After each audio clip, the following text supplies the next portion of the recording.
నీకు వ్యతిరేకంగా ఎవరన్నా ఏదన్నా గాయపరచుంటే, సిలువకు అప్పగించుంటే, ఈరోజు నువ్వు క్షమించడానికి సిద్ధమేనా? ఈరోజు ప్రియ సోదరి సోదరుని భార్యను క్షమించలేకపోతున్నావా? ఇవి మొక్కలు చూసుకోలేని పరిస్థితులు ఉన్నావా? ఈరోజు తల్లిదండ్రుల ముఖాలు చూడలేని పరిస్థితి, బిడ్డల ముఖాలు చూడలేని పరిస్థితి, అత్త కోడల ముఖాలు చూసుకోలేని పరిస్థితి, ఈరోజు అట్లాంటి పరిస్థితులు ఉన్నావా? క్షమించగలిగితే, భూస్థాపితం చేయడానికి ఇష్టపడితే, పునరుద్ధానంలో నూతన వ్యక్తిగా నూతన శక్తిని దేవుని జీవితంలో విడుదల చేయాలని ఆశపడుతున్నాడు. సిద్ధమేనా?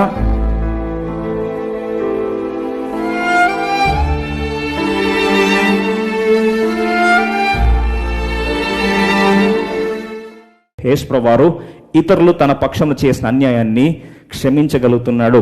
మరి ఈరోజు ప్రశ్న అడుగుతున్నాను, నీకు వ్యతిరేకంగా ఎవరన్నా ఏదన్నా గాయపరచుంటే, సిలువకు అప్పగించుంటే, ఈరోజు నువ్వు క్షమించడానికి సిద్ధమేనా? క్షమించలేకపోతున్నావంటే అర్థం తెలుసా? క్షమించలేకపోతున్నావంటే క్రీస్తు యొక్క ప్రేమ ఇంకా నువ్వు అనుభవించలేదు, ఆయన క్షమాపణ విలువ అర్థం చేసుకోలేదు. ఒక మాటలో చెప్పాలంటే దేవుణ్ణే నువ్వు నమ్మలేదు. మీరన్నొచ్చు అదేంటండి అని ఒక మాట చెప్పాలని ఆశపడుతున్నా. నిజంగా నువ్వు యేసు ప్రభువుని నమ్మితే, క్రీస్తు ప్రభువారు సమస్తము సమకూడి మేలుకై చేస్తాడు అని నమ్మితే, ఆయన సమస్త పాపములు క్షమించేశాడు అని నమ్మితే, ఆయన సంపూర్ణమైన ప్రేమలో నీ ప్రతి పాపం తుడిచివేయబడిందని నమ్మితే, మనుషులు ఏ ఘోరం చేసినా, ఏ అన్యాయం చేసినా నువ్వు వారు ఈజీగా క్షమించగలుగుతావు. మీరు అనొచ్చు దీనికి సంబంధం ఏంటని. ఒక మాట చెప్తానండి, దేవుణ్ణి నమ్మలేని వాడే శత్రువుల్ని క్షమించలేనివాడు. ఎందుకు చెప్పమంటారండి? బాగా గమనించండి. యోసేపు దేవుని నమ్మాడు. ఏమని నమ్మాడు? నా జీవితంలో దేవుడు వాగ్దానం నెరవేర్చే దేవుడు నా పక్షంలో సమస్తము సమకూడి చేస్తాడని నమ్మాడు. కాబట్టి ఏం చేశాడండి?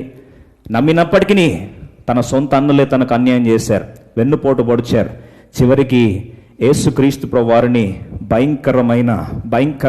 యోసేపుని భయంకరమైన గుంటలో పడవేసి, అక్కడి నుంచి బానిసగా అమ్మివేసి, చివరికి చేయని నేరాన్ని మీద అప్పగించి అంత అన్యాయమే చేశారు కదా. కానీ యోసేపు నమ్మిన దేవుని ఏమంటున్నాడో తెలుసా? ఎందుకు క్షమించగలిగాడు సహోదరుని? ఎందుకని సహోదరుని క్షమించగలిగాడు? ఎందుకొరకు పోతిఫరు భార్యని క్షమించగలిగాడు?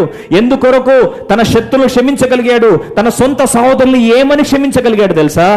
ఒకటే మాట అన్నాడు, మీరు నాకు కీడు చేయ ఉద్దేశించితిరి గాని, బాగా వినండి, మీరు నాకు కీడు చేయ ఉద్దేశించితిరి గాని నేటి దినము అనేకులకు ఆశీర్వాదం అగినట్లు దేవుడు దాన్ని నాకు మేలు కొరకే మార్చాడు. ఇప్పుడు ఎవరు నమ్మాడు?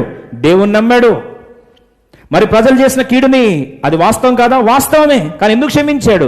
అరే, నా నమ్ముకున్న దేవుడు వారు కీడు చేయ ఉద్దేశిస్తే కూడా ఆ కీడును కూడా మేలుకు మారుస్తాడు. నేను క్రీస్తు ప్రేమను నమ్ముకున్నాను, క్రీస్తు క్షమాపణ నమ్ముకున్నాను, క్రీస్తు యందు నేను నమ్మిక ఉన్నాను, ఆయన సమస్తం సమకూడి మేలుకు చేస్తాడని నమ్మిన వ్యక్తి ఇతరులను క్షమించడానికి ఒక్క నిమిషం కూడా ఆలోచించాడు.